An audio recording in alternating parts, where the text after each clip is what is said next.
Assalamualaikum warahmatullahi wabarakatuh. Jadi perkenalkan, nama saya Muhammad Siti Fadil. Saya mahasiswa aktif Wina dan Fatah Palembang, program studi pendidikan guru madrasah ibtidaiyah. Jadi kali ini saya akan melakukan observasi tentang materi saya, materi pendalaman IPA MI saya itu tentang ekosistem makhluk hidup. Itu tentang simbiosis mutualisme, komensalisme, dan parasitisme. Jadi saya akan melakukan observasi terhadap 3 ekosistem tersebut. Nah, nanti saya juga akan menjelaskan. Nah, baiklah, untuk temuan hasil observasi yang pertama yang saya temukan itu adalah simbiosis mutualisme antara hubungan semut dan bunga. Nah, jadi di hubungan tersebut, di gambar tersebut maupun video itu terlihat semut berjalan di sekitar kelopak dan tangkai bunga untuk mengambil nektar.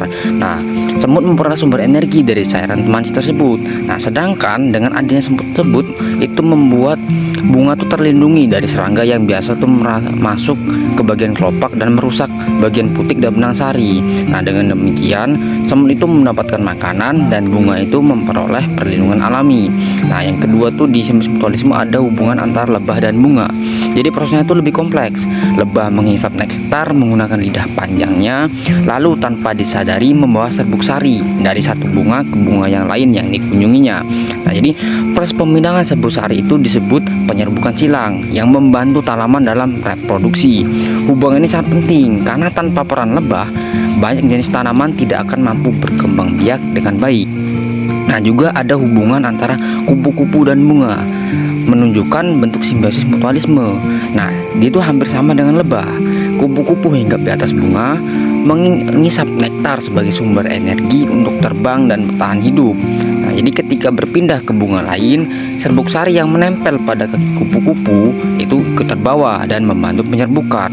Selain itu juga kupu-kupu berperan menjaga keberagaman hayati dan keindahan lingkungan. Jadi itu juga bisa menjadi indikator alami bahwa ekosistem di tempat tersebut tuh masih seimbang. Untuk hasil observasi yang telah saya temukan kedua itu adalah simbiosis komensalisme. Nah, jadi selama kegiatan observasi itu saya menemukan beberapa tanaman paku tumbuh menempel pada batang dan cabang pohon pinang.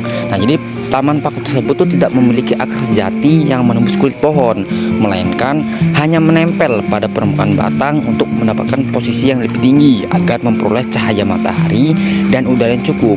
Nah, dalam hubungan ini tanaman paku mendapat keuntungan berupa tempat tumbuh yang baik, sedangkan pohon pinang tidak mengalami kerugian apapun karena jaring hidupnya tidak dirusak oleh akar paku.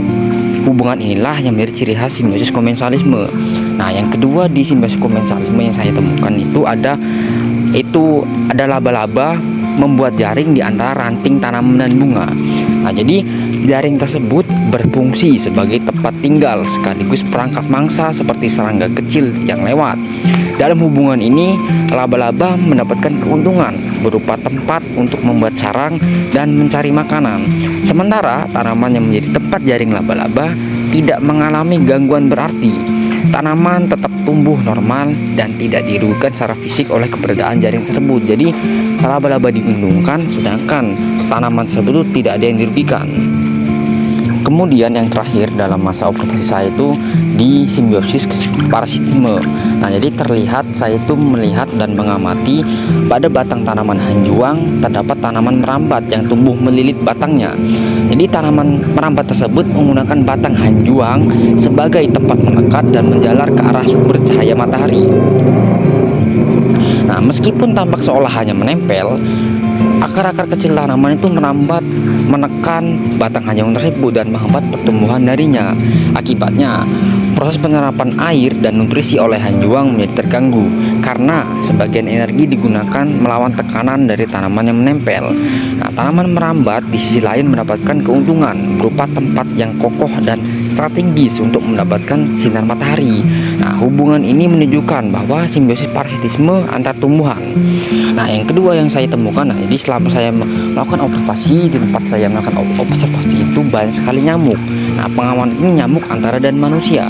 Nah, jadi menunjukkan parasitisme yang lebih jelas. Jadi nyamuk betina hinggap pada kulit manusia, yang mana itu kulit saya sendiri, dan menghisap darah dengan menggunakan alat penghisapnya. Darah manusia itu dibutuhkan oleh nyamuk betina untuk proses pematangan telur. Namun bagi manusia, gigitan nyamuk menimbulkan rasa gatal, iritasi, bahkan menimbulkan penyakit seperti demam berdarah, malaria ataupun cikungunya. Nah, dalam hubungan ini nyamuk mendapatkan sumber protein penting dari darah manusia, sedangkan manusia dirugikan secara langsung.